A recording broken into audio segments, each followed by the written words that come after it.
Sir paper online है? Paper अभी university ने डिसाइड नहीं किया, मोस्ट प्रॉबेबली। वैसे जो जो नोटिफिकेशन आपसे शेयर भी किया था उसके हिसाब से भी, और ये पिछले दिनों में जो मीटिंग हुई है तो वो एग्ज़ाम से पहले इन्फॉर्म कर देंगे फाइनल के पेपर ऑन कैंपस होंगे या ऑनलाइन होंगे। लेकिन अभी यूनिवर्सिटी ने इसका मतलब कुछ नहीं बताया है।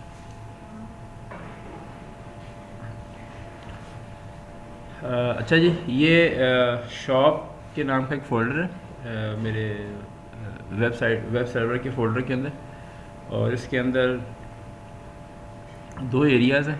एक है यूज़र साइड और एक है एडमिन साइड। एडमिन से रिलेटेड जितने भी पेजेस हैं ये एडमिन के फ़ोल्डर में पड़े हुए हैं, और यूज़र साइड पे जितने पेजेस हैं वो ये आपके सामने नज़र आ रहे हैं। इन दो पेजेस को छोड़ के टैग्स और इको, ये एक छोटी सी शॉपिंग कार्ट बनाई हुई है, बिल्कुल सिंपल सी है। मकसद इसका ये है कि आपको एक शॉपिंग कार्ट की पूरी फंक्शनैलिटी, और मेन पर्पज़ ये था कि एक पूरी वेबसाइट जो बनाई जाती है जिसमें यूज़र साइड भी होती है और एडमिन साइड भी होती है, वो कैसे काम करती है और कैसे बेसिकली कैसे बिल्ड की जाती है। तो हम इन पेजेस को ओपन करते हैं और फिर इनको वन बाय वन का कोड देखते हैं। इसमें आप देखें कि जितने भी पेजेस में कोड होंगे वो सारे वही कोड हैं जो हम ऑलरेडी कर चुके हैं। सिर्फ ये है कि हो सकता है एक पेज में एक से ज़्यादा कोड रन कर रहा हो, लाइक एक पेज में व्यू का कोड भी रन कर रहा है और ऐड का कोड भी रन कर रहा है। इस तरह की चीज़ें आप एक्सपीरियंस करेंगे। लेकिन जितने भी कोड हमने अभी तक one by one separately discuss किए हैं और उनको मैंने आपको करके भी दिखाए हैं। बेसिक कोड डेटाबेस के यही होते हैं, और इन्हीं को यूज़ करते हुए हम साइट्स बिल्ड करते हैं। यस, इसमें अब चूँकि इस कोर्स का बेसिक मकसद ये था कि आपको पीएचपी में एक बेसिक साइट डेवलप करनी आ जाए। अगर आप इसमें ऐड करना चाहें तो फॉर एग्ज़ाम्पल अगर आपकी वेबसाइट है, जिससे आपने देखा होगा ये अगर आप एक्यू वेदर की वेबसाइट पे जाएं, उसकी ऐप भी है, तो उस वेबसाइट के ऊपर वो आपको वेदर इन्फॉर्मेशन दे रहा होता है। अब इसका मतलब है कि उस वेबसाइट के ऊपर जो उनका लिंकेज है वो डेटाबेस से भी होगा, लेकिन जो उनका मेन लिंक है वो जो वेदर सर्वर्स होते हैं उनके साथ है। और वेदर सर्वर जो से होते हैं वो आपके जो मेट डिपार्टमेंट के वेदर स्टेशन होते हैं। वेदर स्टेशन बेसिकली एक सिस्टम ही होता है जो कि अटैच हुआ होता है उस हार्डवेयर के साथ जो आपके एटमॉस्फेयर से वेदर की इंफॉर्मेशन लेता है, और वो कॉन्स्टेंटली इंफॉर्मेशन, बेसिकली उसमें सेंसर लगे होते हैं, वो कॉन्स्टेंटली इंफॉर्मेशन गैदर कर रहा होता है और डाटा वेदर सर्वर में सेव कर रहा होता है। और ये जो जितनी भी वेदर वेबसाइट्स होती हैं और जितनी भी वेदर ऐप्स होती हैं वो फिर उस सर्वर से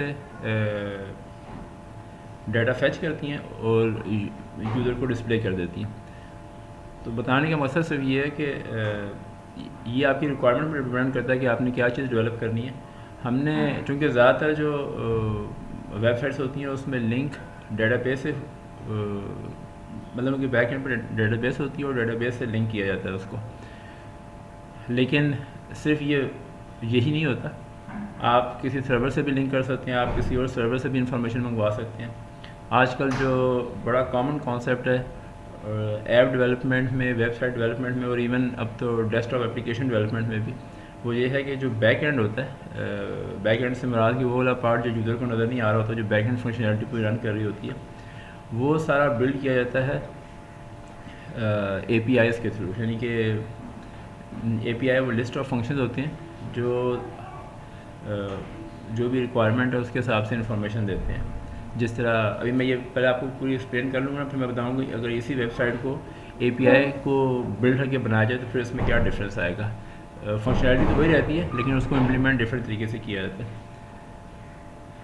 तो आजकल जो अब कॉमन कॉन्सेप्ट है डेवलपमेंट का, उसमें यह है कि पहले आप एक API डेवलप करते हैं, फिर उस API को यूज़ करते हैं अपनी वेबसाइट में भी, और फ्यूचर में अगर आपने जो भी आपका बिज़नेस है या जो भी आपकी कॉरपोरेशन है या ऑर्गेनाइजेशन है, अगर उसने एक ऐप लॉन्च करनी है तो वो ऐप भी उसी API को यूज़ करती है। तो फ़ायदा ये होता है कि आप एक दफ़ा अपना जब API बिल्ड कर लेते हैं, API में अपनी सारी फंक्शनैलिटी इंप्लीमेंट कर लेते हैं, जिस तरह अगर हम इसकी बात करें तो हमें कैटेगरीज़ की लिस्ट चाहिए, तो एक API में एक फ़ंक्शन होगा जो कैटेगरीज़ की लिस्ट हमें भेज देगा। इसी तरह अगर हमने एक कैटेगरी में प्रोडक्ट्स की लिस्ट चाहिए तो इसका भी एक फ़ंक्शन लिखा होगा। यूज़र ने ऑर्डर प्लेस करना है, ऑर्डर प्लेस का एक फ़ंक्शन लिखा होगा। तो ये बेसिकली API होता है कि आप आपकी साइट में जितने भी फंक्शन परफॉर्म होने होते हैं, आप उनके कॉरस्पॉन्डिंग जो भी आप वेब डेवलपमेंट की लैंग्वेज यूज़ कर रहे हैं उसको यूज़ करते हुए आप डिफरेंट फंक्शन लिखते हैं। हर फंक्शन में एक स्पेसिफ़िक टास्क को इम्प्लीमेंट कर देते हैं, एक स्पेसिफ़िक फ़ीचर को इम्प्लीमेंट कर देते हैं, और फिर आप सिंपली वो जो पूरा API होता है जिसे वेब बेस्ड API कहते हैं, उसको लिखने के भी बहुत से तरीके हैं। जो आजकल लिखा जाता है वो REST API कहलाता है, जो सबसे ज़्यादा कॉमन है इस वक्त। रेस्टफुल सर्विसेज या REST API उसे बोला जाता है इन शॉर्ट। ये जो मैं आपको ये साइड एक्सप्लेन कर लूँगा तो मैं आपको REST API की भी एक एग्जांपल बताऊँगा कि REST API में यही बात जो PHP का कोड है, अगर इसको हम REST के थ्रू लिखें तो कैसे लिखते हैं। बस थोड़ा सा मेन कोडिंग वही रहती है, सिर्फ जो डाटा इनपुट लेने का तरीका और डाटा रिटर्न करने का तरीका वो डिफरेंट हो जाता है, बाकी और कोई फ़र्क नहीं आता है इसमें। तो बहरहाल API के थ्रू डेवलपमेंट इसलिए की जाती है कि आप एक दफ़ा अपनी जो जितने भी फीचर्स होते हैं वो सारे इम्प्लीमेंट कर लेते हैं। अब आप कहते हैं कि मुझे अपनी कंपनी के लिए एक वेबसाइट भी चाहिए, मुझे एक ऐप भी चाहिए, मुझे एक डेस्कटॉप एप्लीकेशन भी चाहिए। तो पहले क्या हुआ करता था कि आप जो डेवलपर थे वो एक दफ़ा वो फंक्शनैलिटी वेबसाइट में इम्प्लीमेंट करते थे, फिर वो अपनी ऐप में भी इम्प्लीमेंट करते थे फंक्शनैलिटी, और डेस्कटॉप एप्लीकेशन में भी सेम फंक्शनैलिटी इम्प्लीमेंट करते थे। तो आपको एक ही चीज़ 3 दफ़ा इम्प्लीमेंट करनी पड़ती थी, और डेफिनेटली जो वेब का प्लेटफॉर्म है उसकी लैंग्वेज फ़र्क है, जो मोबाइल ऐप्स हैं उनकी लैंग्वेज फ़र्क है। तो इसलिए ना डेवलपमेंट टाइम और कॉस्ट ऑफ डेवलपमेंट दोनों बढ़ जाते थे। अब एक API इम्प्लीमेंट किया जाता है वेब के ऊपर और या क्लाउड के ऊपर, और उस API के यूज़ करने के लिए उसको सिर्फ यूज़ किया जाता है वेबसाइट में भी, ऐप में भी और डेस्कटॉप एप्लीकेशन में भी। तो जो वेबसाइट होती है या ऐप होती है, डेस्कटॉप एप्लीकेशन होती है, वो आप समझ लें कि वो एक यूज़र्स इंटरफेस होता है।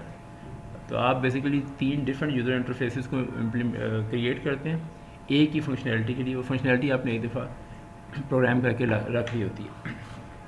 एनीवे, ये मैं फिर आपको बता रहा था कि जो ना डेवलपमेंट मॉडल किस तरह का चल रहा है आजकल। बहरहाल ये जो आपको मैं एग्जांपल दे रहा हूँ, क्योंकि ये बिल्कुल सिंपल एग्जांपल है, इसमें हमने कोई भी ऐसी टेक्नोलॉजी इम्प्लीमेंट इसलिए नहीं की ताकि पहले आपको पूरा फ़्लो समझ आ जाए। एक दफ़ा आपको चीज़ क्लियर हो जाए ना, फिर आप इसको किसी भी तरीके से इम्प्लीमेंट कर सकते हैं किसी भी और टेक्नोलॉजी को यूज़ करते हुए। तो एनीवे जी, ये है इसका यूज़र साइड। इसमें पहला पेज है index.php which is this one. जब यूज़र साइट पे आएगा तो जैसे लैंडिंग पेज बोलते हैं, जो पेज सबसे पहले यूज़र के सामने अपीयर होता है, वो ये वाला पेज है। मैं अब बेसिकली ये देखें तो ये व्यू कैटेगरीज का पेज है। ये देखें, select category ID, name, description from category. यानी कि जब यूज़र हमारी साइट के ऊपर आएगा, जो पहला पेज है, हमने अपनी जो शॉपिंग कार्ट बिल्ड की हुई है उसमें हमारे पास कैटेगरीज हैं, हर कैटेगरी में प्रोडक्ट्स हैं। तो यूज़र के सामने सबसे पहले कैटेगरीज की लिस्ट डिस्प्ले हो जाएगी, और यूज़र जिस भी कैटेगरी पे क्लिक करेगा तो ये एक लिंक है हर उस लिस्ट के अंदर जिसमें कैटेगरी का नाम डिस्प्ले हो रहा है, और हर कैटेगरी का नाम में एक लिंक है जो कि उस कैटेगरी के प्रोडक्ट्स के पेज पे ले जाता है। तो मैं इसके साथ के साथ ना आपको दिखाता भी चला जाता हूँ ताकि आपको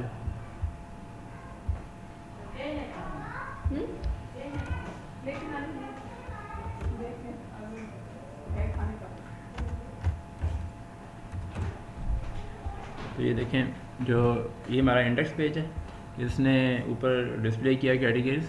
ये कैटेगरी का नाम है और नीचे उसकी डिस्क्रिप्शन आ रही है, सेकंड कैटेगरी का नाम और नीचे उसकी डिस्क्रिप्शन एंड सो ऑन। तो इसी का कोड अब साथ खोल लेते हैं।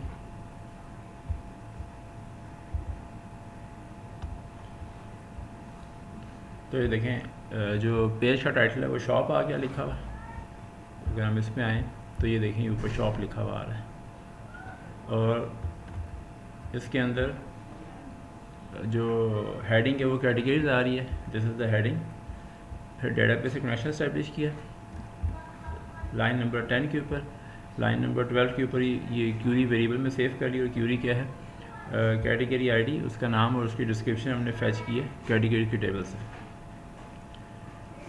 तो कैटेगरी आईडी जो कि हमें आगे पास ऑन करनी होती है, जब आप किसी लिंक पे क्लिक करेंगे तो ये प्रोडक्ट्स के पेज पे को रेफ़र करेगा और उसको कैटेगरी आईडी पास कर देगा। तो वो जो प्रोडक्ट का पेज है वो उस कैटेगरी से रिलेटेड जो प्रोडक्ट्स होंगे सिर्फ वो शो करेगा। तो इसलिए हमें कैटेगरी आईडी भी चाहिए। हमने कैटेगरी का नाम यूज़र को डिस्प्ले करना है एज अ लिंक, ये वो नाम आ गया, और नीचे उसकी डिस्क्रिप्शन डिस्प्ले करनी है। एनीवे तो ये लाइन नंबर 14 पे हमने क्यूरी रन की, उसका रिज़ल्ट हमारे पास आया वो वेरिएबल रिज़ल्ट में सेव कर लिया जैसे हमने पहले किया था। वाइल लूप लगाया और वाइल लूप में हमने 1 बाय 1 एक रिकॉर्ड फैच किया रो वेरिएबल में, और फिर वो जो रिकॉर्ड है उसके इंडेक्स 0, 1 और 2 के ऊपर जो वैल्यूज़ थी वो हमने वेरिएबल में सेव कर ली। इंडेक्स 0 पे कैटेगरी आईडी पड़ा हुआ है, 1 पे नेम और 2 पे डिस्क्रिप्शन। क्योंकि जिस ऑर्डर में आप क्यूरी लिखते हैं ना, जिस ऑर्डर में आप क्यूरी के अंदर फील्ड नेम देते हैं तो इसी बेसिस पे वो इंडेक्स नंबर बनते हैं। तो ये पहले इंडेक्स 0 हो गया, नेम 1 हो गया, डिस्क्रिप्शन 2 हो गया। फिर हमने एक लिंक क्रिएट किया नेम के लिए, तो ये उसे वेरिएबल लिंक में सेव कर लिया। वो देखें ahref=products.php और आई क्यूरी स्ट्रिंग के देकर उसमें कह दिया cat id $cat id और नेम को एज लिंक डिस्प्ले कर दिया। तो बेसिकली ये जो नेम है ये कैटेगरी नेम ये $name वेरिएबल से आ रहा है। और जो अगर आप इसकी यहाँ देखें जो नीचे स्टेटस बार होती है ब्राउज़र की, तो वो शो कर रही है localhost/shop/products.php और क्यूरी स्ट्रिंग में लिखा हुआ आ रहा है cat id =1। तो वो यही वाला आ रहा है, ये products.php cat id = यहाँ जो एक्चुअली कैटेगरी आईडी डेटाबेस से आई है उसकी वैल्यू यहाँ एंटर हो जाएगी। और उसके बाद ये पूरे ये डिस्प्ले कर दिया। और डिस्प्ले देखें क्या किया, एक पैराग्राफ टैग के अंदर पहले लिंक डिस्प्ले किया, ये वो लिंक आ गया। फिर लाइन ब्रेक के बाद डिस्क्रिप्शन डिस्प्ले की, ये वो डिस्क्रिप्शन आ गया। तो ये यूज़र के सामने कैटेगरीज का पेज आ गया। और हमें पता है कि चूँकि इसमें ये लिंक है प्रोडक्ट्स के पेज पे लेके जा रहा है, तो जो नेक्स्ट हमारा पेज होगा वो होगा प्रोडक्ट्स का पेज।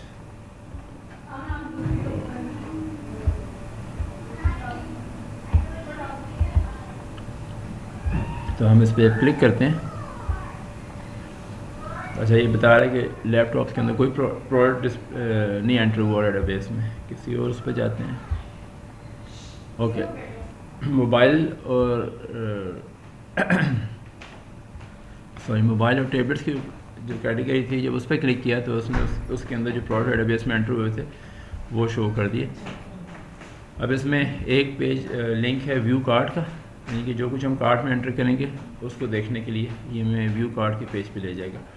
बाकी जिससे हमने कैटेगरी डिस्प्ले की थी इसी तरह प्रोडक्ट डिस्प्ले हो रहे हैं। ये प्रोडक्ट का नाम है, नीचे उसकी प्राइस है और फिर नीचे उसकी शॉर्ट डिस्क्रिप्शन है और आगे एक इमेज डिस्प्ले किया हुआ है कार्ड, शॉपिंग कार्ड का या वो कार्ड का, जिस पे आप क्लिक करेंगे तो ये वाला प्रोडक्ट जो है वो कार्ट में ऐड हो जाएगा। तो इसका कोड देखते हैं।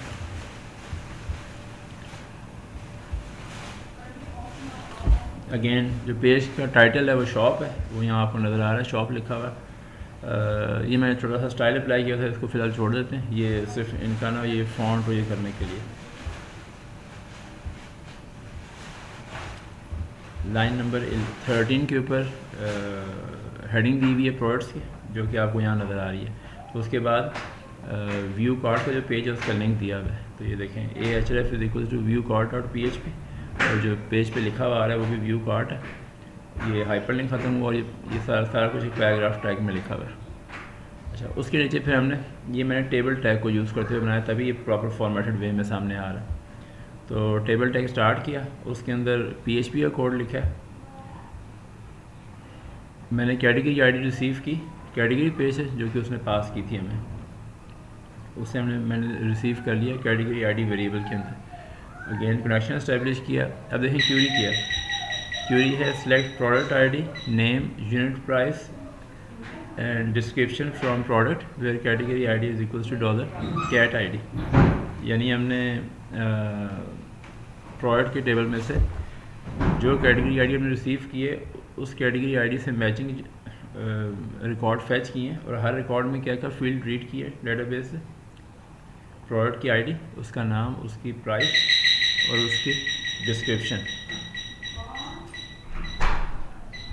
ये क्यूरी रन की, इसका जो रिज़ल्ट है वो रिज़ल्ट वेरिएबल में रिसीव किया और अब ये अगेन हम वन बाय वन जो रिज़ल्ट्स हमारे पास आए उनमें से एक रो रीड कर रहे हैं और उसकी बेसिस पे हमने ये जनरेट करना है। तो अब ये देखें, हमने पहले तो ये प्रोडक्ट आईडी इंडेक्स 0 के ऊपर है, नेम, यूनिट प्राइस और डिस्क्रिप्शन, ये सारे वेरिएबल वैल्यू रिसीव कर लें। लिंक क्रिएट किया, ये लिंक जो है ना ये जो कार्ड का जो है ना ये इमेज बना हुआ है, इसको मैंने हाइपर लिंक बनाना है, क्योंकि जब इस पर क्लिक करें तो फिर हम ऐड टू कार्ट के उस पर जाएंगे। तो ये देखें लिंक क्या बना हुआ है, add to cart dot PHP। इसको हमने कैटेगरी आईडी भी पास की है और प्रोडक्ट की आईडी भी पास की है। ये मैं बताता हूँ कि हमने वैसे इसको सिर्फ चाहिए था प्रोडक्ट आईडी, क्योंकि कार्ड हम जब क्रिएट करते हैं, अभी मैं आपको जब कार्ड के पेज पे जाऊँगा तो तफसील से बताऊँगा, तो असल में हमने करना होता है कि यूज़र ने जो जो प्रोडक्ट चूज़ किए होते हैं वो हम जिस तरह हम किसी एक्चुअल शॉपिंग मॉल में जाते हैं तो वो हमने बास्केट में डालते चले जाते हैं कार्ट के अंदर, तो हमने वो चीज़ वर्चुअली इम्प्लीमेंट करनी है। तो हमने करना ये होता है कि जिस तरह फिज़िकली हम क्या करते हैं, हम एक रैक से एक प्रोडक्ट उठाया वो कार्ट में रख लिया। तो अब चूँकि हम वेबसाइट पे काम कर रहे हैं वर्चुअल इन्वायरमेंट में, तो हम जो हमारी कार्ट होगी वर्चुअल होगी, उसके अंदर हम सिर्फ प्रोडक्ट की आईडी सेव कर लेंगे।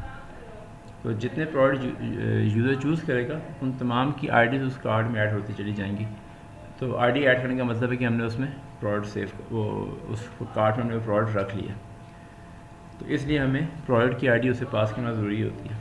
तो एक्चुअली सिर्फ ये पीस ऑफ इंफॉर्मेशन ज़रूरी है, कार्ड को प्रोडक्ट आईडी पास की जाती है, लेकिन ये कैटेगरी आईडी क्यों पास की गई है ये जब मैं आपको ऐड टू कार्ड के पेज पे लेके जाऊँगा तब वहाँ एक्सप्लेन करता हूँ। बहरहाल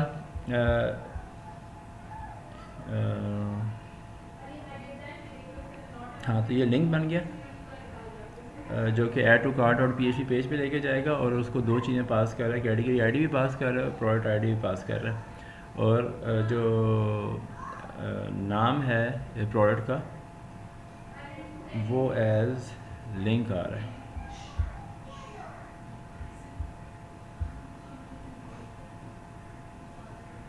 ओके, अब हमने सब कुछ डिस्प्ले करना है यूज़र को। चूँकि मैंने टेबल टैग स्टार्ट किया था, जिससे हमने आई थिंक फर्स्ट या सेकंड लेक्चर में देखा था जो टेबल टैग, तो टेबल टैग के अंदर जो कुछ आपने डिस्प्ले करना होता है वो टेबल के सेल्स में डिस्प्ले करते हैं, और टेबल के सेल्स जो है वो हमेशा टेबल की रो में आते हैं। तो ये देखें, पहले हमने एक रो स्टार्ट की इको TR, फिर इको TD द सेल। अब इस सेल के अंदर मैंने नेम डिस्प्ले किया प्रोडक्ट का, और ये स्ट्रॉन्ग जो होता है ना, स्ट्रॉन्ग HTML का टैग है जो कि बोल्ड में डिस्प्ले करता है। अगर आपने किसी टेक्स्ट को बोल्ड करना हो तो आप पहले स्ट्रॉन्ग लिखते हैं, फिर अपना टेक्स्ट लिखते हैं, फिर /स्ट्रॉन्ग, तो वो चीज़ बोल्ड में नज़र आती है। ये वो प्रोडक्ट का नाम जो बोल्ड में नज़र आ रहा है ना, वो इस टैग की वजह से। अच्छा, फिर इसी सेल के अंदर मैंने लाइन ब्रेक देकर ये लिखा है RS डॉट और आगे यूनिट प्राइस दे दी, तो ये वो रुपीज़ सॉरी उसकी जो यूनिट प्राइस है वो आ गई। फिर इसी टैग के अंदर यानी कि इसी सेल के अंदर ही मैंने एक और BR टैग देकर डिस्क्रिप्शन डिस्प्ले करा दिया, तो ये वो डिस्क्रिप्शन आ गई। इसके बाद मैंने सेल्फ क्लोज़ किया, तो बेसिकली पहले सेल में क्या आ गया, ये सारा कुछ यहाँ से लेकर ये सारा कुछ एक सेल के अंदर है। यानी उस सेल के अंदर जो फर्स्ट सेल है रो के अंदर, उसके अंदर मैंने प्रोडक्ट का नाम बोल्ड रखकर डिस्प्ले कराया। नेक्स्ट लाइन इनकी लाइन ब्रेक के बाद मैंने उसकी यूनिट प्राइस, और फिर लाइन ब्रेक के बाद उसकी डिस्क्रिप्शन, और जो अगला सेल है उसमें ये चीज़ आनी चाहिए। तो वो देखते हैं कि नेक्स्ट सेल में ये कैसे आ रहा है। तो ये अगर आप देखें ना, ये एक इको है, मैं इसलिए करूँगा कि पढ़ने में आपको आसानी ले, ये इस तरह कर लेते हैं। तो पहले मैंने टेबल रो स्टार्ट की, ये पहला सेल इको कराया। दूसरे सेल में अभी देखें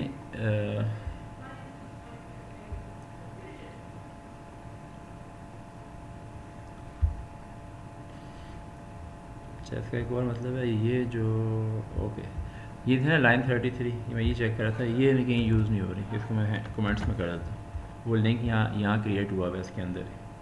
अच्छा देखें इको क्या हो रहा है, दूसरा सेल है उसके अंदर वही जो हमने ये ऊपर एक्सप्लेन किया था बाकी वो यूज़ नहीं हो रहा, ये यूज़ हो रहा है। ये हाइपरलिंक क्रिएट किया add to cart dot PHP page के लिए, और इसको वही category ID product ID pass की, लेकिन इस हाइपरलिंक के अंदर मैंने कोई टेक्स्ट नहीं लिखा जैसे हमने कैटेगरीज पेज में किया था। इसके अंदर हमने एक इमेज ऐड कर दिया। तो देखें image source is equals to, ये इमेज फोल्डर के अंदर एक ऐड टू कार्ड का इमेज रखा हुआ है जिसका साइज़ है 50x50। ये मैंने खुद नाम दिया हुआ है, आप इसे कोई भी नाम दे सकते हैं।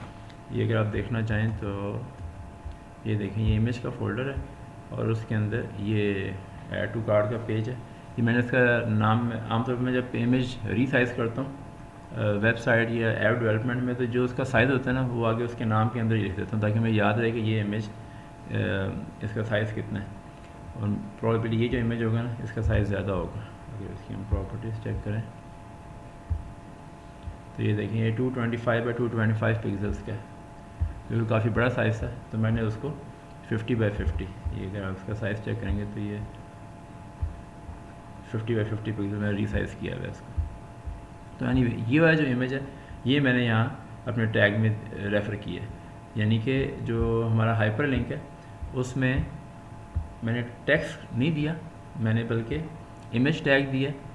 तो ये इमेज यहाँ फैच हो जाएगा, डिस्प्ले होगा और ये image as hyperlink appear होगा यूज़र को, क्योंकि ये मैंने हाइपर लिंक का जो टैग है AHREF उसके अंदर लिखा हुआ है। ये देखें ये AHREF ये इसका स्टार्टिंग पार्ट था।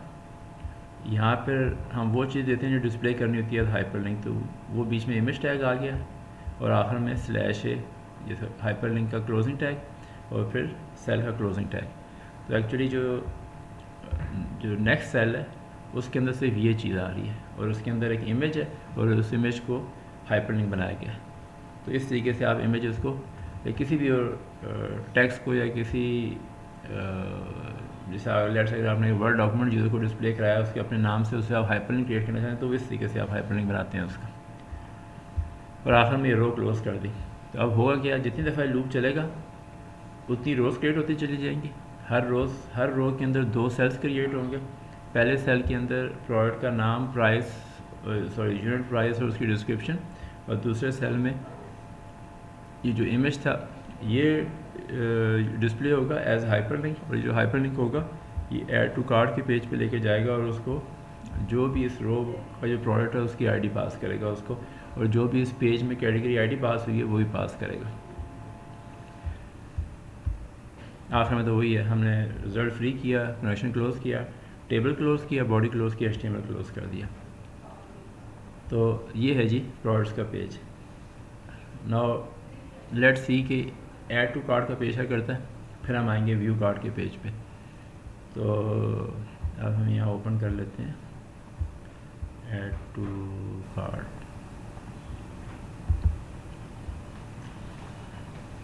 अच्छा देखें कार्ड इम्प्लीमेंट करने के बहुत से तरीके हैं, बहुत से तरीके तो है नहीं, 3 तरीक़ों से कार्ड इम्प्लीमेंट की जा सकती है। एक तरीका है कि मैं हर यूज़र के अगेंस्ट मैं एक टेबल क्रिएट करूँ, टेम्प्रेरी टेबल, और मैं डेटाबेस में एक ऐसा टेबल क्रिएट करूँ जो ये कार्ड की फंक्शनैलिटी को बिल्ड करने के लिए यूज़ किया जाए। और जब भी जितने भी यूज़र मेरी साइट पे हैं जो साइट को यूज़ कर रहे हैं उसमें शॉपिंग कार्ट को यूज़ कर रहे हैं, जब भी वो ऐड टू कार्ट के पेज के ऊपर क्लिक करें और जो भी प्रोडक्ट आईडी उससे पास करें, वो प्रोडक्ट आईडी मैं अपने उस टेबल में सेव करता चला जाऊँ, ताकि बाद में मैं वहाँ से फैश के यूज़र को बता सकूँ कि आपके कार्ट में ये प्रोडक्ट्स पड़े हुए जो आपने चूज़ किए थे, और यूज़र उनमें से कोई रिमूव करना चाहिए या मज़ीद ऐड करना चाहे तो वो भी कर सकें। तो इसे कहते हैं कार्ड को इम्प्लीमेंट करना डेटाबेस को यूज़ करते हुए। दूसरा तरीका ये है कि मैं चूँकि मुझे पता है कि जब भी कोई भी यूज़र वेबसाइट के ऊपर आता है तो डेटाबेस सर्वर उस यूज़र के लिए एक सेशन क्रिएट कर लेता है। ये होता ही होता है, जितने भी मॉडर्न वेब सर्वर हैं वो तमाम सेशन क्रिएट करते हैं क्योंकि वो काम ही सेशंस के थ्रू कर रहे होते हैं। तो सेकंड मेथड ये है कि मैं बजाय ऐसे कि डेटाबेस में एंट्री करूं, क्योंकि उस डेटाबेस में कोई भी रिकॉर्ड सेव करना या वहाँ से रीड करना उसकी कॉस्ट ज़्यादा है। कॉस्ट का मतलब है कि जो उसमें टाइम इन्वॉल्व होता है, जो प्रोसेसिंग टाइम इन्वॉल्व होता है वो ज़्यादा होता है। तो उससे बचने के लिए एक तरीका ये है कि एक मेथड ये है कि मैं सेशन के अंदर ही प्रोडक्ट आईडी सेव करना शुरू कर दूँ। ये सेकंड मेथड है कि मैं बजाय से कि प्रोडक्ट आईडी डेटाबेस में टेबल में सेव करूँ, मैं हर यूज़र का अपना सेशन क्रिएट होता है, तो वो यूज़र जो भी प्रोडक्ट चूज़ करता है कार्ट, यानी कि जो भी प्रोडक्ट कार्ट में एंटर करता है, उन प्रोडक्ट की आईडीज़ मैं उस यूज़र के सेशन में सेव कर लूँ और उसकी बेसिस पे आगे प्रोसेसिंग कर लूँ। और तीसरा जो मेथड है वो है कुकीज़ को यूज़ करते हुए। अच्छा, अब कुकीज़ को आमतौर पे हम इसलिए यूज़ नहीं करते, या मैंने इसलिए यूज़ नहीं किया कि जब आप कुकीज़ को यूज़ करते हैं और आप की वेबसाइट पे कोई यूज़र आएगा तो आपने देखा होगा वो ब्राउज़र आपसे पूछता है कि क्या आप कुकीज़ ये साइट कुकीज़ यूज़ करती है, क्या आप अलाउ करते हैं। तो लेट्स से अगर यूज़र अलाउ ना करे तो वो कुकी की परमिशन नहीं मिलेगी और वहाँ वो कुकी क्रिएट नहीं कर सकेगा, उसमें इंफॉर्मेशन भी सेव नहीं कर सकेगा, तो कार्ट काम नहीं करेगी। एनीवे, ये सिर्फ एक वो जिसे कहते हैं मैनेजमेंट डिसीजन है। सिंपल सी बात है, जब वो आप कुकी उसे यूज़ नहीं करने देंगे, कार्ट काम नहीं करेगी, तो इसका मतलब है कि आप खुद ही विलिंग नहीं है कि आप उस शॉपिंग कार्ट को या उस साइट को प्रॉपर्ली यूज़ कर सकें, क्योंकि साइट पर उन्हें मैसेज दिए ये वाला होता है। लेकिन वैसे मैं आपको बता रहा हूँ कि तीसरा तरीका जो है वो कुकीज़ का है, एक तरीका सेशन का है और जो एक तरीका है डेटाबेस के थ्रू। तो मैंने इस पेज में ये मैंने सेशन को यूज़ किया, उनको मैंने शुरू में देख लिया, सेशन स्टार्ट लिखा हुआ आ रहा है, तो यहाँ मैंने कार्ड को इम्प्लीमेंट किया सेशन के थ्रू। इसमें एक आसानी भी है, एक्चुअली कुकीज़ में और सेशन में ये आसानी होती है कि कुकी भी यूज़र स्पेसिफिक होती है, क्योंकि कुकी यूज़र के कंप्यूटर पे सेव होती है, और सेशन भी यूज़र स्पेसिफिक होता है। तो इस केस में आपको यूज़र का हिसाब नहीं रखना पड़ता। लेकिन अगर आप डेटाबेस को यूज़ करते हैं तो फिर आपको यूज़र की सेशन आईडी भी रीड करनी पड़ती है और यूज़र की सेशन आईडी के अगेंस्ट प्रोडक्ट आईडी टेबल में सेव करनी पड़ती है। अदरवाइज़ अगर आप टेबल में सिंपली प्रोडक्ट आईडी सेव करते चले जाएंगे तो एक वक्त में अगर लेट से 2 यूज़र साइट को विज़िट कर रहे हैं तो बाद में कैसे पता चलेगा कि किस यूज़र ने कौन कौन से प्रोडक्ट्स कार्ट में एंटर किए थे। आप उनको डिफ्रेंशिएट नहीं कर सकेंगे अनलेस कि आप यूज़र का सेशन आईडी भी अपने पास डेटाबेस में सेव रखें। तो इसलिए डेटाबेस को जनरली इम्प्लीमेंट नहीं, कार्ड जो सी होती है वो डेटाबेस के थ्रू जनरली इम्प्लीमेंट नहीं की जाती, वो सेशन या कुकीज़ के थ्रू ही की जाती है।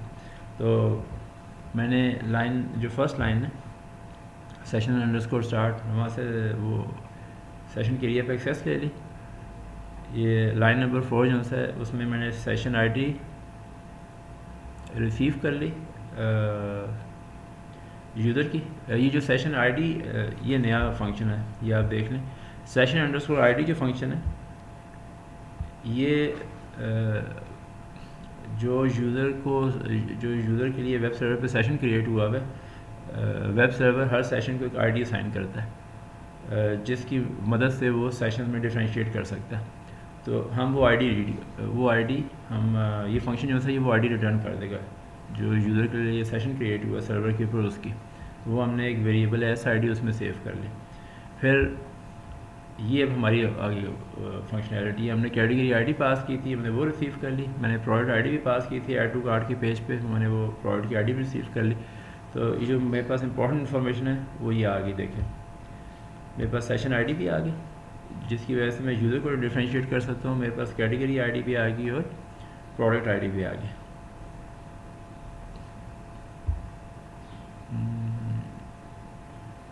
अच्छा, और मैंने क्वांटिटी का वेरिएबल है उसको बाय डिफ़ॉल्ट खुद बंद कर दिया।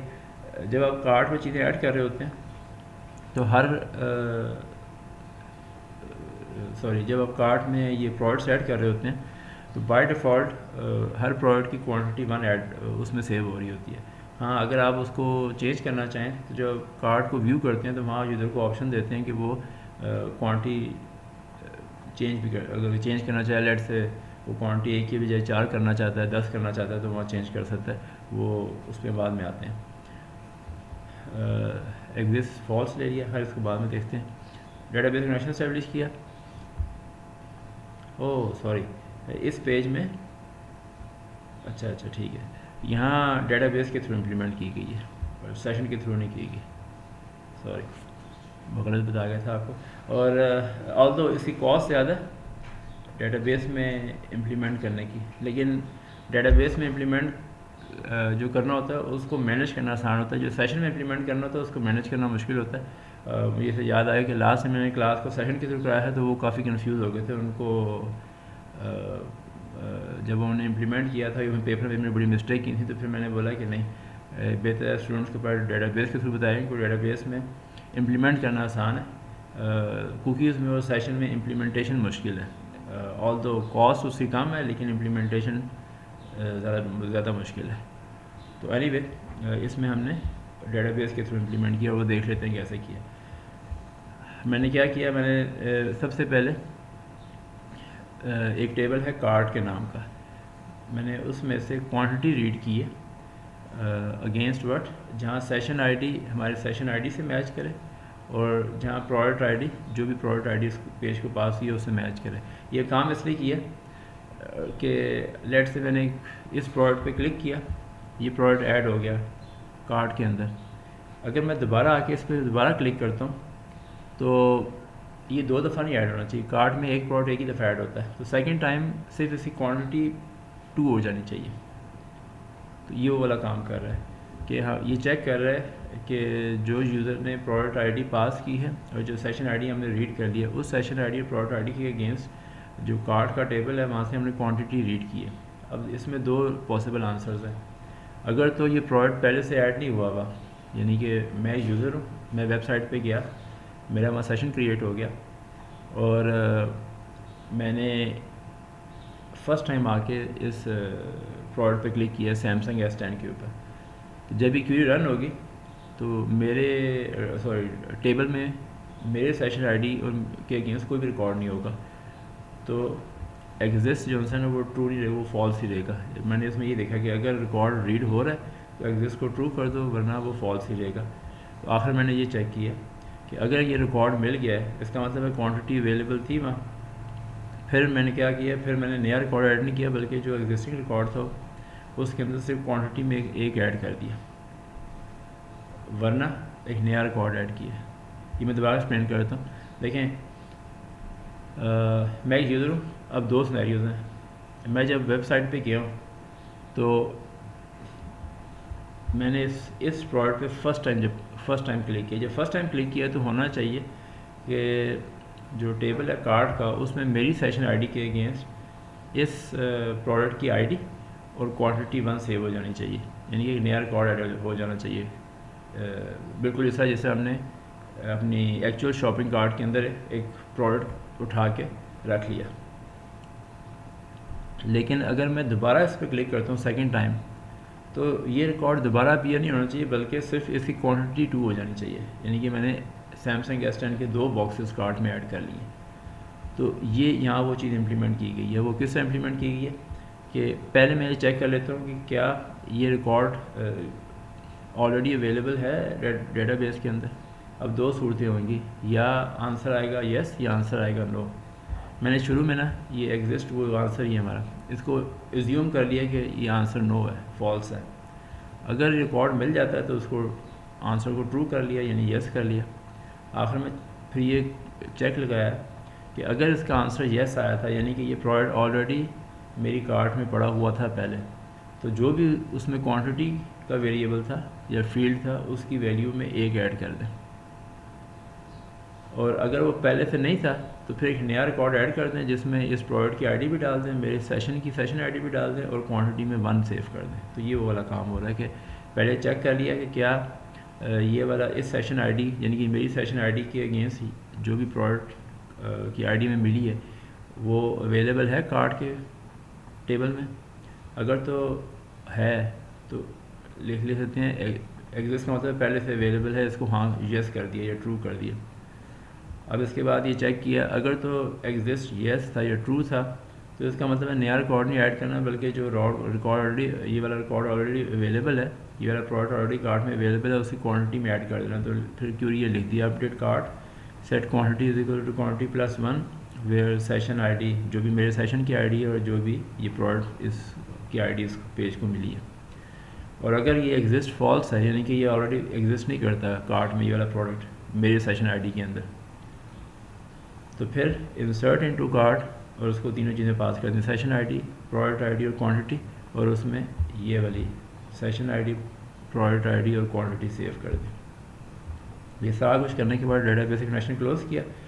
अब हमने वापस कहाँ जाना चाहिए? असूलन हमें इसी पेज पे वापस आना चाहिए जिस पे यूज़र ने कार्ट के लिंक पे क्लिक किया था। तो ये वो वाला काम हो रहा है, और इसलिए मैंने कैटेगरी आईडी इस पेज को पास की थी, इस वाले को, वरना इसकी ज़रूरत नहीं होती। तो मैंने लिखा कि दोबारा प्रोडक्ट्स के पेज पे जाओ और उसको कैटेगरी आईडी $cat आईडी पास कर दो। ये वो कैट आईडी है जो मैंने इसी पेज पे रिसीव की है। तो इसका मतलब है कि जिस भी पेज से यूज़र ऐड टू कार्ट के इस लिंक पे क्लिक करेगा, ये वाला पेज अपना काम करने के बाद ये इसका अपना कोई रिस्पांस नहीं है, कोई आंसर स्क्रीन पर डिस्प्ले नहीं होता, ये आप हमें रीडायरेक्ट कर देता है दोबारा प्रोडक्ट के पेज के ऊपर। तो यही वाला पेज दोबारा सामने आ जाएगा, जो यूज़र को ऐसे रहेगा जैसे वो जिस पेज पे था वो उसी पेज पे, और वो उसमें अगर किसी और प्रोडक्ट पे क्लिक करना है वो उस पर भी क्लिक करके उसको कार्ट में ऐड कर सकता है। और यूज़र अगर वापस जाना होगा तो ख़ुद यहाँ से बैक क्लिक करके दोबारा कैटेगरीज पे जाएगा, फिर किसी और प्रोडक्ट के पेज पे चला जाएगा। तो एनीवे जी, हम ये करते हैं, इसको हमने क्लिक किया एक दफ़ा सैमसंग S10 और लेट से आईफोन X को भी एक दफ़ा क्लिक किया और दोबारा सैमसंग S10 को क्लिक कर दिया। अब इसका मतलब है मेरे पास कार्ट में कितने प्रोडक्ट्स पड़े हुए हैं? 3। सैमसंग S10 की क्वांटिटी 2 होनी चाहिए और आईफोन X की क्वांटिटी 1 होनी चाहिए। तो अब हम चेक करते हैं व्यू कार्ट में जाकर। तो ये देखिए ये वो आ गया। अब हम इस पेज को देखते हैं कि ये पेज कैसे बिल्ड हुआ है।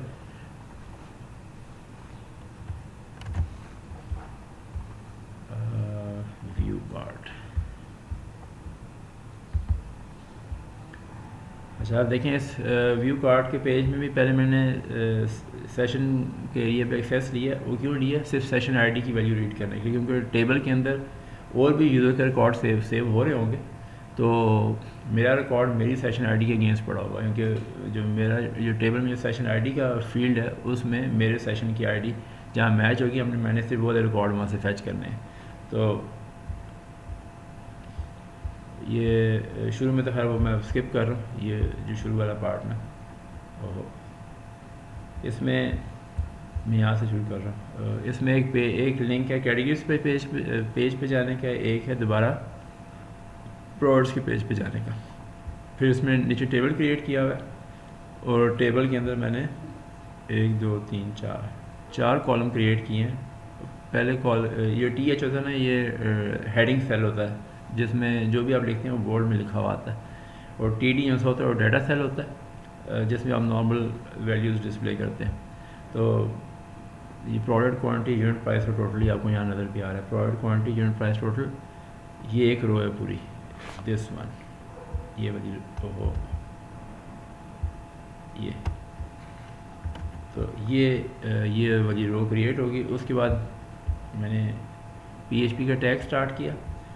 जो मेरी सेशन आईडी थी वो सर्वर से रिसीव कर ली, वेरिएबल टोटल ले लिया, उसको इनिशियलाइज़ कर दिया 0 से, डेटाबेस से कनेक्शन इस्टेब्लिश किया। अब देखें क्यूरी क्या लिखी जा रही है। मैंने नेम क्वांटिटी यूनिट प्राइस, फिर quantity into unit price from cart from a product where cart dot product ID is equals to product dot product ID and session ID is. अच्छा आप देखें मेरे पास कार्ट में क्या क्या फील्ड्स पड़े हुए हैं। मेरे पास शॉपिंग कार्ट का टेबल है जिसका नाम है कार्ट, उसमें जो फील्ड्स हैं वो हैं सेशन आईडी, प्रोडक्ट आईडी और क्वांटिटी, 3 फील्ड्स हैं। लेकिन यूज़र को अगर हम प्रोडक्ट आईडी दिखाएंगे तो कुछ भी समझ नहीं आएगी, क्योंकि प्रोडक्ट आईडी हमारी इंटरनल मैनेजमेंट के लिए। यूज़र को तो दिखाना चाहिए प्रोडक्ट का नाम और फिर आगे जितनी क्वांटिटी मेरे पास टेबल में पड़ी भी है और जो उसकी यूनिट प्राइस है।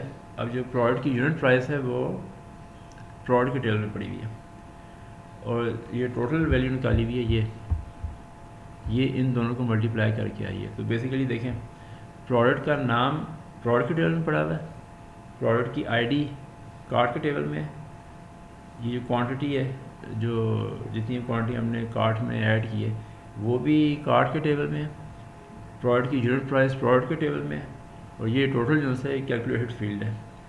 अब मुझे ऐसी क्यूरी लिखनी है जिसमें मुझे 2 टेबल से डाटा फैच करना है, कार्ट और प्रोडक्ट के टेबल में, क्योंकि प्रोडक्ट का नाम प्रोडक्ट के टेबल में से आएगा, क्वांटिटी कार्ट में से आएगी, यूनिट प्राइस प्रोडक्ट टेबल में से आएगी, और टोटल तो कैलकुलेटेड फील्ड है। तो मैंने दोनों को ज्वाइन करना है। मैंने खैर यहाँ आसानी के लिए एक भी ज्वाइन यूज़ किया हुआ है। तो ये देखें, सिलेक्ट नेम, ये प्रोडक्ट का नाम है, क्वांटिटी ये जो कार्ट में उसकी क्वांटिटी है वो है, यूनिट प्राइस ये प्रोडक्ट की यूनिट प्राइस है, ये प्रोडक्ट के टेबल से आ रही है, क्वांटिटी इंटू यूनिट प्राइस ये कैलकुलेटेड फील्ड है जिसकी वैल्यू आप ये टोटल कॉलम के अंदर देख रहे हैं। फ्रॉम कार्ट कामा प्रोडक्ट, यानी कि इन 2 टेबल से डाटा फैच करना है, और इन किस बेसिस पे, जहाँ कार्ट की प्रोडक्ट आईडी से मैच कर रही है। ज़ाहिर बात है जहाँ कार्ट की प्रोडक्ट की प्रायोरिटी मैच करेगी तो इसका मतलब है हम उस मैचिंग प्रोडक्ट का फिर नाम उठाएंगे और उसकी यूनिट प्राइस प्रोडक्ट टेबल से उठा लेंगे, और क्वांटिटी हमने कार्ट से उठानी है। और कार्ट में क्राइटेरिया क्या यूज़ करना है, जहाँ कार्ट टेबल के अंदर सेशन आईडी मेरे सेशन की आईडी से मैच करें। मेरे से मुराद के जो भी यूज़र के लिए पेज रन कर रहा है उस यूज़र के सेशन आईडी से। अब अगर एक साइट के ऊपर 2 यूज़र हैं तो हर यूज़र की अपनी अपनी सेशन आईडी होगी, तो सर्वर वो सेशन आईडी रिटर्न कर देगा वेरिएबल एस आईडी में, और यहाँ हम डेटाबेस में उस एस आईडी का जो फील्ड है उसको उस एस आईडी से मैच कर लेंगे। अब ये इन्फॉर्मेशन जब हमारे पास आ जाएगी तो हमने सिंपली उसको इस फॉर्मेटेड वे में यूज़र को दिखाना है। तो अगेन अब ये देखें कि ये एक रो है, ये एक रो हमने क्रिएट करनी है, और जितने दफ़ा लूप चलेगा ये रो बार बार आती चली जाएगी, और आखिर में मुझे ग्रैंड टोटल डिस्प्ले करना है। तो ये जो 2 रोज़ बीच में नज़र आ रही है ये लूप के थ्रू आ रही हैं, और आखिरी वाली रो जो सी है ये हमने बाद में लूप के बाद डिस्प्ले करनी है यूज़र को, जिस तरह हमने हेडिंग रो लूप से पहले डिस्प्ले की थी। ये देखें, ये हेडिंग रो आ गई, ये वाली ये हमने PHP कोड से या लूप से पहले की। जब PHP का कोड ख़त्म हो जाएगा उसके बाद ये आखिरी रो है जिसमें ग्रैंड टोटल डिस्प्ले हो रहा है। ये देखें लिखा हुआ भी आ रहा है ग्रैंड टोटल, और फिर टेबल क्लोज करना है, और आखिर में ये चेकआउट का लिंक है जिसमें एक्चुअली ऑर्डर प्लेस होता है। अब जो एक रो डिस्प्ले करनी है तो देखें मुझे उसमें क्या, नेम का इंडेक्स 0 है तो डॉलर नेम में रो इंडेक्स 0 आ गया, क्वांटिटी इंडेक्स 1 पे आ गई, यूनिट प्राइस इंडेक्स 2 पे आ गई, क्वांटिटी इंटू यूनिट प्राइस ये कैलकुलेटेड फील्ड आ रहा है, टोटल रो टोटल ये इंडेक्स 3 पे आ गया, और ये जो ओवरऑल हमारा टोटल ग्रैंड टोटल है ये वो वेरिएबल टोटल में है, उसमें मैंने रो टोटल को ऐड कर लिया, ठीक है। और ये सारा कुछ एक रो में डिस्प्ले करें। तो देखें इको रो स्टार्ट, पहले सेल में नेम, दूसरे सेल में क्वांटिटी, तीसरे सेल में यूनिट प्राइस, चौथे सेल में रो टोटल, और रो क्लोज कर दी। अब जब लूप चलेगा तो हर रो के लिए ये सारी चीज़ें डिस्प्ले होती चली जाएंगी, और जब लूप ब्रेक हो जाएगा तो लूप ब्रेक होने के बाद मैंने ये जो एंडिंग रो है ये वाली जिसमें ग्रैंड टोटल आ रहा है वो डिस्प्ले करनी है। तो अब ये देखें ये ग्रैंड टोटल जो लिखा हुआ आ रहा है ना, ये पहली 3 कॉलम्स को मिला के एक कॉलम बना दिया है, तो मैंने उसको बेसिकली मर्ज किया है। तो वो आप ऐसे करते हैं, ये सेल रो स्टार्ट की, उसमें अब मेरे पास सिर्फ 2 सेल्स हैं, ये और ये, लेकिन जो पहला सेल है ये बेसिकली इन 3 सेल्स को मर्ज करके बना है। तो हम लिखेंगे TD कॉलम स्पैन 3, इसका मतलब है कि 3 कॉलम्स को ये मर्ज करने की कमांड होती है HTML में। इसका मतलब है 3 जो सेल्स हैं उनको मर्ज करके एक सेल बना दो, उसकी अलाइनमेंट राइट कर दी, ये ग्रैंड टोटल यहाँ लिखा हुआ है, वरना बाय डिफ़ॉल्ट इसमें यहाँ लिखे हुए आना था। ये सेल क्लोज कर दिया, और जो उसका अगला सेल था उसमें इको टोटल, ये इको करके भी ले सकते हैं, और वो जो मैंने आपको शॉर्ट तरीका बताया हुआ जिसमें आप ये question mark is equals to dollar total और फिर क्वेश्चन मार्क और क्लोजिंग टैग, उस आप दोनों में से जो चाहें वो यूज़ कर सकते हैं। तो ये जो सा ये यूज़र को उसका कार्ड शो होगी। इसमें एक चीज़ मैंने नहीं की जो कि करनी चाहिए थी या कर सकते हैं हम, वो है कि जब आप यूज़र को कार्ड शो करते हैं तो यूज़र को ये वाला ऑप्शन भी देते हैं कि अगर उस कार्ड में से कोई प्रोडक्ट रिमूव करना चाहे वो रिमूव कर सके, या अगर यहाँ क्वांटिटी को एडिट करना चाहे तो वो कर सके। तो ये मैं पहले आपको ना अब जैसा मैंने आज आपको यूज़र साइड डिस्प्ले करा दिया, प्रॉबेबली इसको ख़त्म कर देते हैं, क्लास का टाइम एंड हो जाएगा। कल वाली क्लास में ना हम इसका एडमिन साइड कवर करेंगे इसी वेबसाइट की। तो ये ख़त्म करने के बाद ना इस पेज को मैं आपको बताऊं कि इसमें वो एडिशन कैसे कर सकते हैं। कि वो होता है कि आप ना यहाँ हर रो के आगे डिलीट का लिंक देते हैं ताकि आप ये वाला प्रोडक्ट कार्ट में से रिमूव कर सकें, और ये क्वांटिटी होती है इसको आप टेक्स्ट बॉक्स में शो करते हैं ताकि अगर इसको यूज़र इसको अपडेट करना चाहे तो यहाँ से ही अपडेट भी कर सकें। तो इसका लास्ट पेज जो है चेकआउट है। चेकआउट का मतलब होता है कि अब कार्ट एक टेम्प्रेरी एरिया है जहाँ आपने चीज़ें स्टोर की हुई हैं लेकिन आपने अभी ऑर्डर प्लेस नहीं किया। जब चेकआउट या प्लेस ऑर्डर का जो लिंक होता है ना, वो एक्चुअली इस चीज़ को भी परमानेंटली डेटाबेस में ऑर्डर्स वाले टेबल में ले जाता है। जब आप इसको एक्चुअल इम्प्लीमेंट करते हैं तो वहाँ फिर आप यूज़र से उसका क्रेडिट कार्ड का नंबर, या अगर आप पाकिस्तान में भी साइट बना रहे हैं तो आप उसे इजी पैसा अकाउंट या ऐसी कोई चीज़ वो आप फिर उसको वहाँ इम्प्लीमेंट करते हैं। तो बहरहाल अभी हम देखते हैं कि वो आए कैसे चलेगा।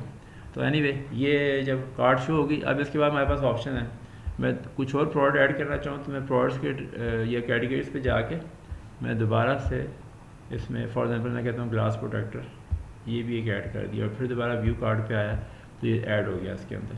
तो मैं इन लिंक्स पर क्लिक करके दोबारा वापस जा सकता हूँ और दोबारा मैं कोई और प्रोडक्ट ऐड करना चाहूँ कार्ट में कर सकता हूँ।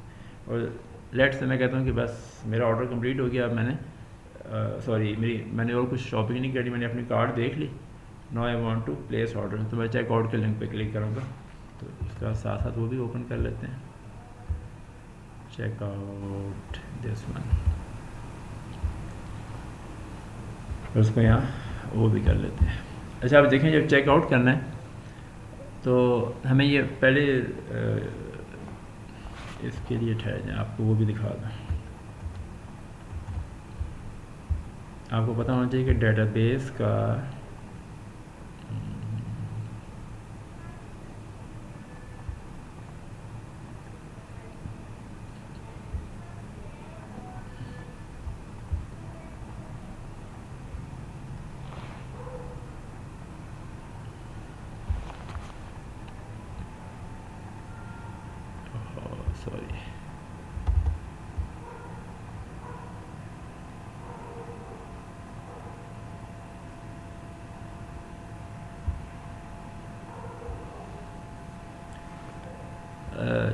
ये थी इसकी ना डेटाबेस का डिज़ाइन, ये कार्ड का टेबल, ये प्रोडक्ट का टेबल,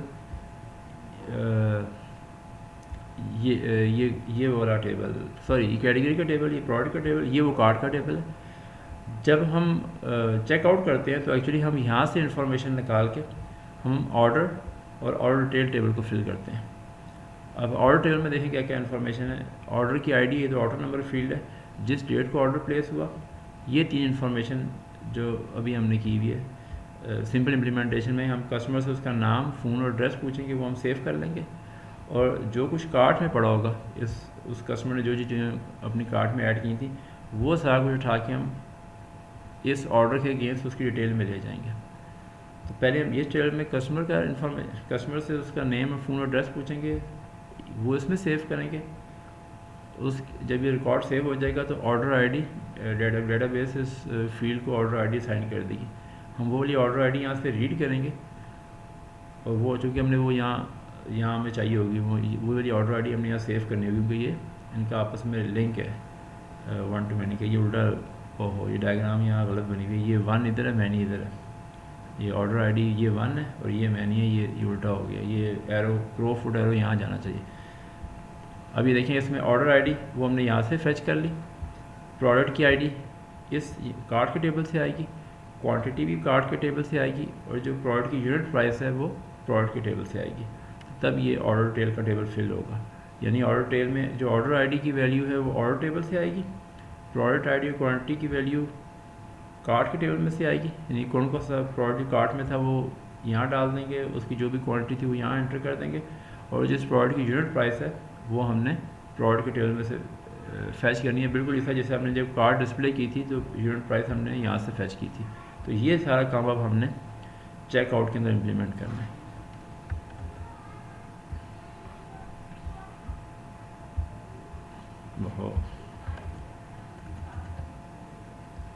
और इसको यहाँ लिखा भी देते हैं पहले। तो देखें चेकआउट में वो मैंने इसकी हेडिंग देना भूल गया हूँ, ये कस्टमर की इन्फॉर्मेशन दे रहे हैं, यहाँ एक्चुअली ऊपर लिखना चाहिए था। कस्टमर इंफॉर्मेशन, बट एनीवे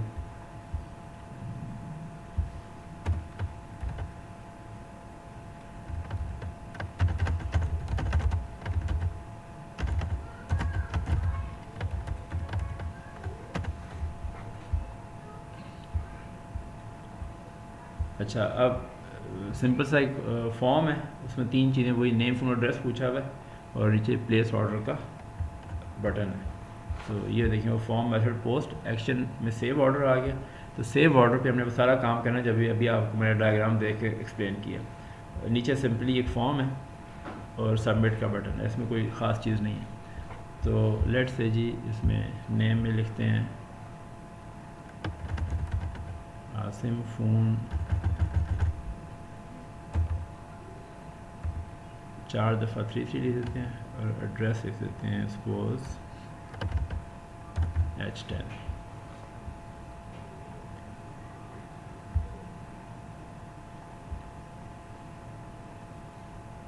अच्छा, अब ये जो है ना सेव ऑर्डर का जो पेज है उसने वो सारा काम करना है जो मैंने अभी आपको एक्सप्लेन किया कि उसने जो कस्टमर की जो इन्फॉर्मेशन थी वो ऑर्डर टेबल में सेव करनी है, वहाँ से ऑर्डर आईडी रिसीव करनी है और फिर जो कार्ट में इंफॉर्मेशन है वो ऑर्डर टेबल में ट्रांसफ़र करनी है।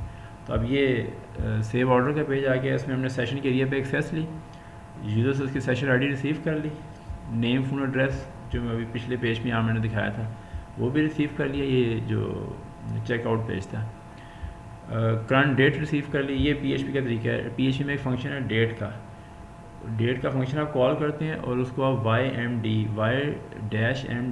पास करते हैं, डैश ना भी लगाएं, y-m-d लिखें तब भी सही होता है। तो ये basically y stands for year, m stand for month, d stand for date. और मैंने आपको बताया था कि जो MariaDB और MySQL ये दोनों जो इनमें जो डेट सेव होती है वो डेट का यूनिवर्सल फॉर्मेट है, जो कि है सबसे पहले 4 digit year, then 2 digits month, then 2 digits date. ये यूनिवर्सल फॉर्मेट है, ये उसमें डेट एक्सेप्ट करता है। और जब आप उसे डेट रीड करते हैं तो वो आपको डेट भी यूनिवर्सल फॉर्मेट में रिटर्न करता है। अगर आपने उसको अपने किसी फॉर्मेट में डिस्प्ले करनी हो, जैसे आप जो हम डेट यूज़ करते हैं वो एशियन फॉर्मेट है, जो पाकिस्तान में, इंडिया, पाकिस्तान, ये इन तमाम मुल्कों में डेट यूज़ होती है। तो उसमें सबसे पहले हम 2 digit date, 2 digit date, 2 digit month and then 4 digit, इसका बिल्कुल रिवर्स है। तो वो फिर हम फॉर्मेटिंग की कमांड यूज़ करते हुए चेंज कर लेते हैं, लेकिन चूँकि हमने ऑर्डर डेट डेटाबेस में डिस्प्ले करनी है तो हमें वही वाला फॉर्मेट चाहिए जो यूनिवर्सल फॉर्मेट है। तो डेट का फंक्शन है, इसको आप बीच में ना फॉर्मेट लिख देते हैं, तो ये इसी फॉर्मेट में डेट रिटर्न करेगा, वो हम वेरिएबल में सेव करेंगे और ये वाला वेरिएबल फिर हम यूज़ करेंगे डेटाबेस में ऑर्डर की वैल्यू सेव करते हुए। इसको काम करते हैं।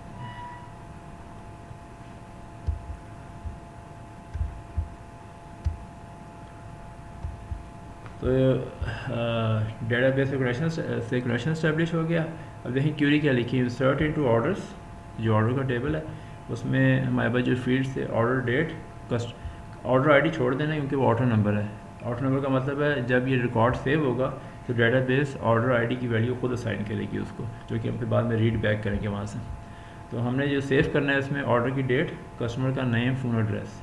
नेम फ़ोन एड्रेस हमारे पास आ चुका है। ऑर्डर डेट हमने PHP का फंक्शन यूज़ करते हुए जो भी करंट डेट है सर्वर की वो रीड कर ली है और वो डेट वेरिएबल में सेव कर लिए। तो हमने इंसर्ट क्यूरी के थ्रू ये सारी इन्फॉर्मेशन ऑर्डर्स टेबल में इंसर्ट कर दी। अच्छा, अब हमने ऑर्डर आईडी वहाँ से इसी जो भी रिकॉर्ड सेव हुआ ना इसकी ऑर्डर आईडी रिसीव करनी है। तो इसके लिए फंक्शन है MySQLi insert ID। ये जो फंक्शन है ये आपको जो लास्ट ऑर्डर नंबर फील्ड की वैल्यू जनरेट हुई होती है डेटाबेस सर्वर के अंदर इस लॉगिन के अगेंस्ट, क्योंकि जाहिर बात है एक सर्वर के ऊपर एक बात में बहुत से लोग काम कर रहे होते हैं। तो अभी जो लास्ट लॉगिन हुआ है इस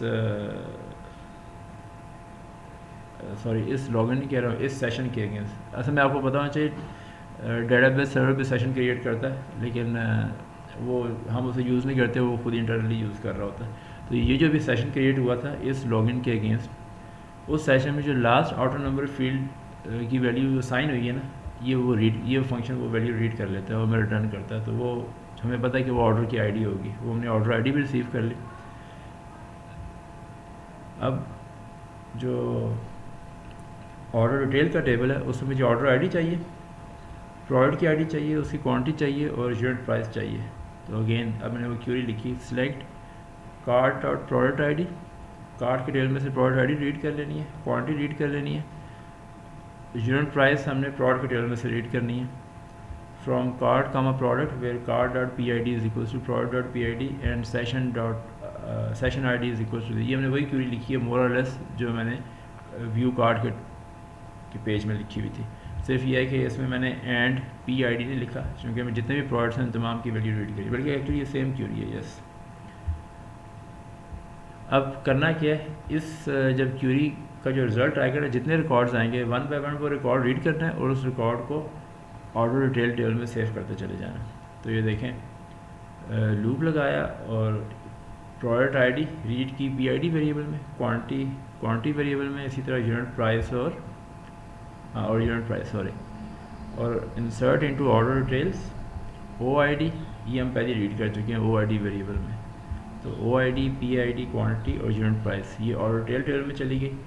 जब ये सब कुछ सक्सेसफुली परफॉर्म हो गया तो आखिर में हमने कार्ट में से रिकॉर्ड रिमूव कर देना। अब शॉपिंग कार्ट में काम जिस मकसद के लिए हमने यूज़ किया था वो पूरा हो गया, यानी कि हम इसको आप फिज़िकली ऐसे समझें कि कार्ट में जो प्रोडक्ट थे वो हम लेके काउंटर पे गए, काउंटर वाले ने कार्ट में से प्रोडक्ट निकाल के हमारे बैग में डाल दिया, हमारा बिल बनाया, वो हमने पेमेंट कर दी उसकी। तो अब हमारी कार्ट एम्प्टी हो गई, वो कोई और कस्टमर यूज़ करेगा या आप उसे वापस अपने रैक में रख देंगे। तो डिलीट फ्रॉम कार्ट वेयर, जो मेरा सेशन था उस सेशन आईडी के अगेंस्ट जितने भी रिकॉर्ड थे कार्ट में से वो सारे रिमूव कर देना कि कार्ट एम्प्टी हो जाए।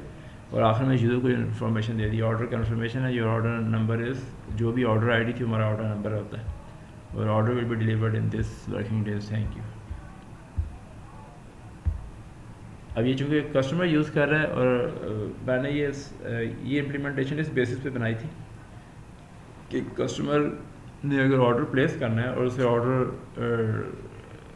तो सारी उसके रजिस्टर होने की ज़रूरत नहीं है, वो सिंपली साइट पे आए, साइट को सर्व करे, प्रोडक्ट्स को कार्ट में ऐड करे, जब चेकआउट करेगा तो उससे उसका नेम, फ़ोन और एड्रेस पूछ लेंगे।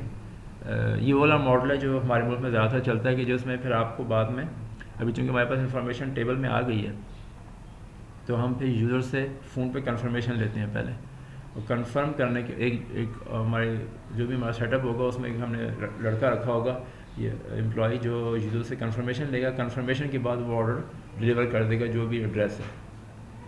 तो ये वाला मॉडल है। अमेरिका वगैरह में या जिन मुल्कों में ये क्रेडिट कार्ड का सिस्टम है, तो जो क्रेडिट कार्ड होता है ना, वहाँ एड्रेस इंफॉर्मेशन क्रेडिट कार्ड के अंदर होती है और वहाँ से वो बैंक प्रोवाइड कर देता है। लेकिन इसके अलावा अगर आपने कभी उस सिस्टम यूज़ किया हो तो उसमें वो आपसे एड्रेस भी पूछते हैं, और जब आप वो चेकआउट कर लेते हैं वो साइट के ऊपर कंफर्मेशन ले लेते हैं कि आप ये फाइनल सबमिशन से पहले कंफर्म कर लें कि आपका एड्रेस सही है और सब कुछ है, और जब सबमिट करते हैं जो आपने एड्रेस साइट में लिखा होता है उसी एड्रेस पर डिलीवर होता है। फिर वो उनकी रिस्पॉन्सिबिलिटी नहीं होती क्योंकि उन्होंने आपसे साइट के ऊपर ही कंफर्म कर लिया होता है, वो फ़ोन कॉल वगैरह नहीं आती, ना कोई ईमेल आती है आपको, अनलेस कोई डिस्प्यूट वगैरह हो जाए, वो सेपरेट प्रोसेस है। एनीवेज, ये थी यूज़र साइट सारी। इसकी ज़िप फाइल मैंने शेयर की भी। इसका तरीका है कि आप इसको अपने पास पहले इंस्टॉल करें, सिंपली इस ज़िप फाइल को अपने वेब के फोल्डर में ले जाएं, वहाँ अनजिप करें, ये शॉप का फोल्डर बन जाएगा। इसमें आपको जो चीज़ चेंज करनी पड़ेगी ना, वो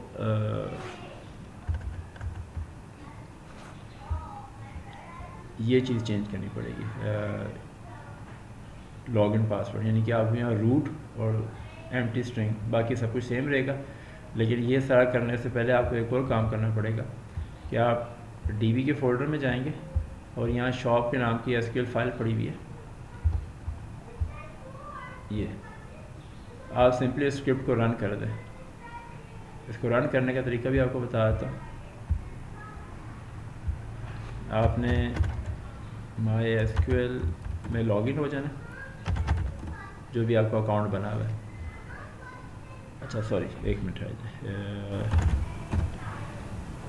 इसका तरीक़ाकार ये होता है बेस्ट के जिस फोल्डर में ये जो फ़ोल्डर है ना, आप इस फोल्डर में आ जाएं पहले। मैं आपको विंडोज़ के हिसाब से बता रहा हूँ, लिनक्स में तरीका फ़र्क है, विंडोज़ में फ़र्क है। आप इस फोल्डर में आ जाएं जहाँ आपकी shop.sql फाइल पड़ी हुई है।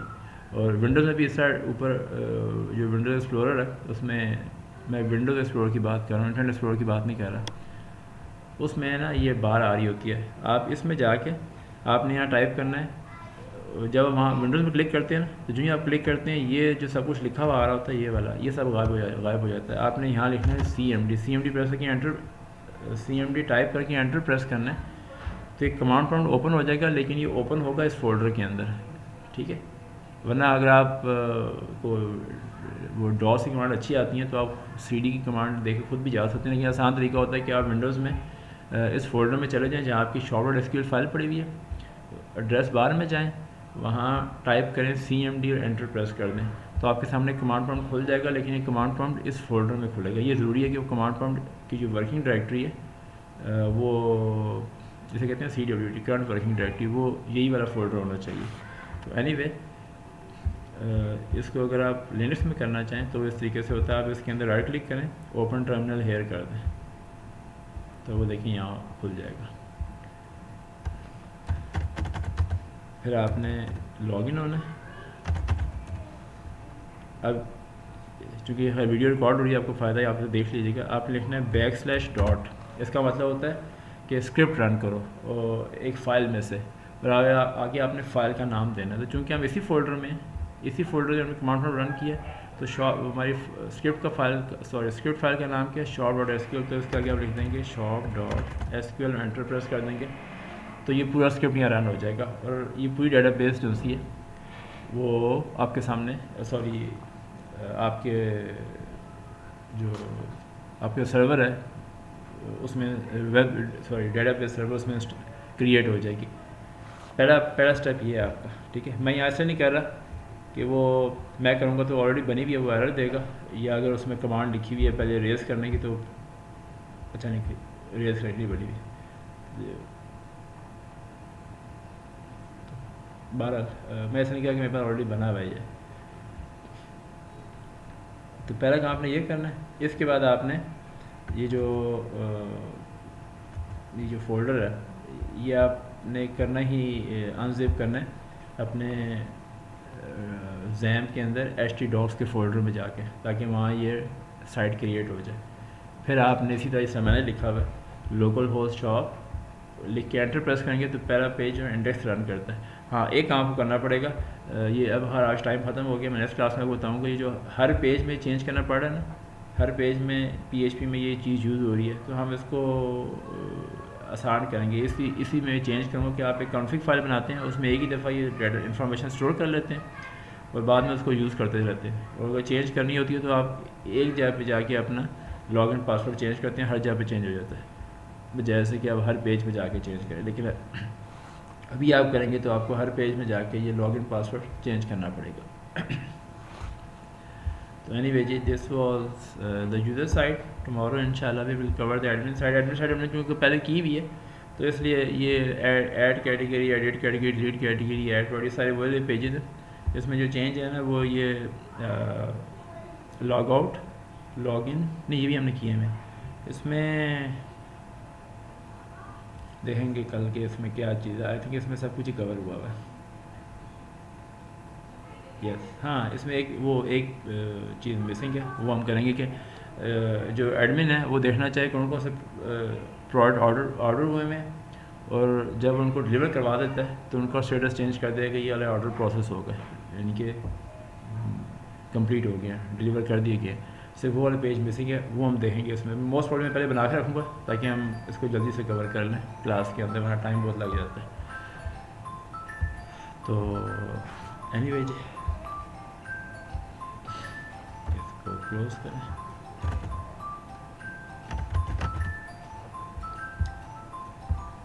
कोई क्वेश्चन? जो वेबसाइट पर ट्रैफिक आती है उसको जो फेसबुक पिक्सल पे इंस्टॉल करते हैं प्लगइन, वो कैसे इस पे करते हैं?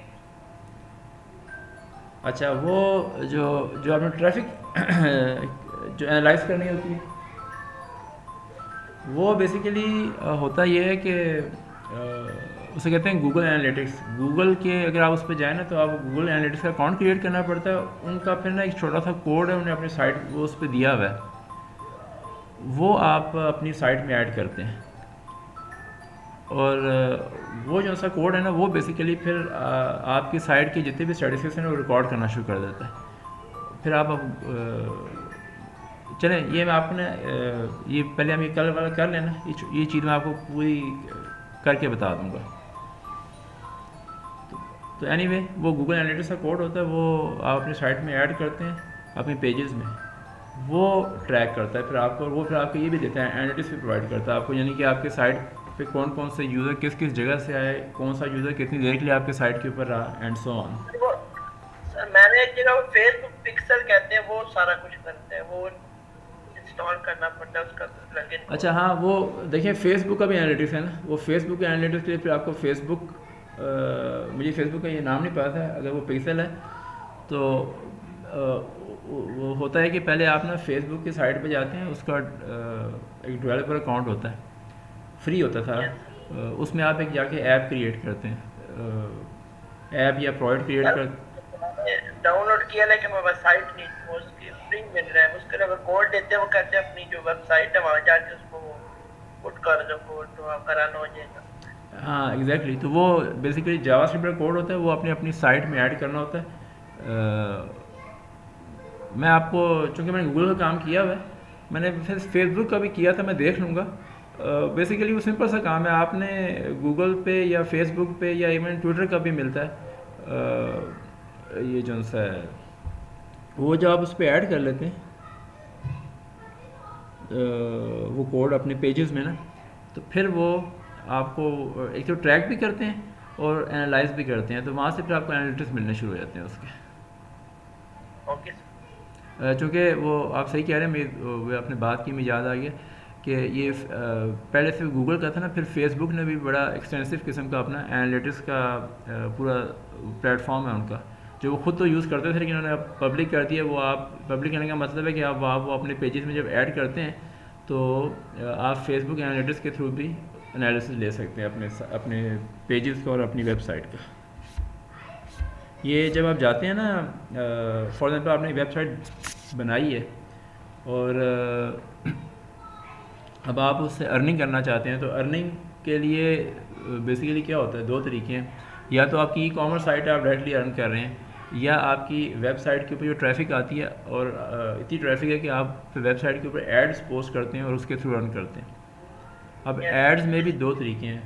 एक तरीका ये है कि फॉर एग्ज़ाम्पल आप जाते हैं टेलीनॉर, मोबिलिंक, यूफोन, इन सब के पास, या और किसी कंपनी के पास, जैसे मास्टर टाइल्स हो गया, आप उन्हें कहते हैं जी मेरी वेबसाइट है, आप इसे चेक कर लें, मेरे जो पर डे विजिटर्स हैं वो 2500 हैं या 4000 हैं। आमतौर पे कंपनी जो सी है ना, चूँकि जो गूगल के स्टैंडर्ड को फॉलो करती हैं या फेसबुक के, कि अगर आपके साइट के ऊपर per day 2000 visitors, unique visitors आ रहे हैं, तो फिर वो आपको वो देती हैं, ऐड देना शुरू करती हैं, उससे पहले नहीं ऐड देती। तो वो सिंपली क्या करेंगे, वो आपसे बोलेंगे अच्छा आप हमें अपनी वेबसाइट का यूआरएल दे दें। जो उनकी मार्केटिंग टीम होगी ना, वो आपकी वेबसाइट के यूआरएल से इन तमाम कंपनीज़ के पास, जिनकी मार्केटिंग टीम है, उनके पास एनालिटिक्स के अकाउंट होते हैं, वो उसमें एंटर करेंगे और आपके एनालिटिक्स चेक करेंगे कि आपके पास कितने यूज़र हैं, किस एरिया से आ रहे हैं, एंड सो ऑन। वो फिर उन्होंने जो भी अपना क्राइटेरिया रखा होता है, अगर वो आपकी वेबसाइट उस क्राइटेरिया पूरी उतर रही है, तो फिर वो आपको ऐड दे देते हैं। और वो ऐड किस तरीके से देते हैं, अगेन वो ऐड भी जो होता है ना, वो एक कोड होता है HTML का विद जावास्क्रिप्ट। वो कहते हैं आपने अपने जिस जिस पेज में, वो खैर आप उससे एग्रीमेंट करते हैं, वो आपको बताएंगे जी हमारा ये ऐड है, ये इतने टाइम के लिए आप अपने पेज पे रखेंगे, एंड सो ऑन। तो वो फिर आप सॉरी वो नहीं बताएंगे, या आप हमें बताएंगे कि मैं अगर आपका ऐड रखूँगा, मेरे चार्जेज़ हैं, लेट्स से एक हफ़्ते के लिए रखता हूँ और फ्रंट पेज पे रखता हूँ, तो इसके चार्जेज़ हैं 5000। अगर मैं एक महीने के लिए रखता हूँ तो इसके इतने चार्जेज़ हैं, वो एक सेपरेट कहानी है। लेकिन फिर आपने उनका ऐड अपने जो भी एग्रीमेंट होता है उसके हिसाब से आप उनका ऐड अपनी साइट पे रखते हैं। अब ये एक तरीका है। दूसरा तरीका ये है जो गूगल और फेसबुक यूज़ करते हैं, उसमें यह है कि वो सिंपली ना आपको एक तो ये कोड दे देते हैं और एक और कोड देते हैं जो आपने देखा भी होगा, एडसेंस के एड्स चल रहे होते हैं। तो वो कहते हैं कि आपने अपने पेज के ऊपर जहाँ जहाँ ऐड पोस्ट कराना आप चाहते हैं ना, वहाँ एडसेंस का ये वाला कोड वहाँ पेस्ट कर दें अपने पेज के अंदर।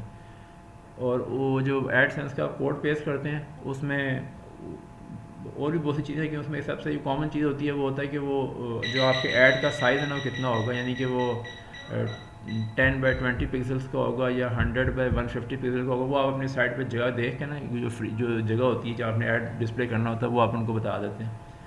तो फिर गूगल वाले और फेसबुक वाले ना ये ख़ुद ही ऐड पोस्ट करते हैं। इनका अपना पूरा पीछे AI चल रही होती है, इनका अपना मैकेनिज़्म है, उसके थ्रू ऐड खुद वहाँ आ जाता है।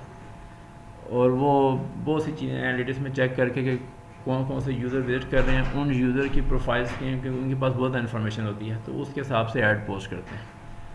बहरहाल तो वो एक तरीका वो है जिसको ये यूज़ करते हैं। फिर ये इनका वो आगे पेमेंट मैकेनिज़्म है कि अगर उस ऐड के ऊपर पर क्लिक इतने पेमेंट होती है। वो पर क्लिक में भी उन्होंने कैटेगरीज बनाई हुई हैं कि अगर पाकिस्तान से क्लिक हो रहा है तो वो कुछ सेंट्स देते हैं, अगर वो पाकिस्तान, इंडिया इस तरह के मुल्कों से, अगर वो क्लिक हो रहा है यूरोप से, अमेरिका से, UK से, तो पर क्लिक अमाउंट ज़्यादा होती है।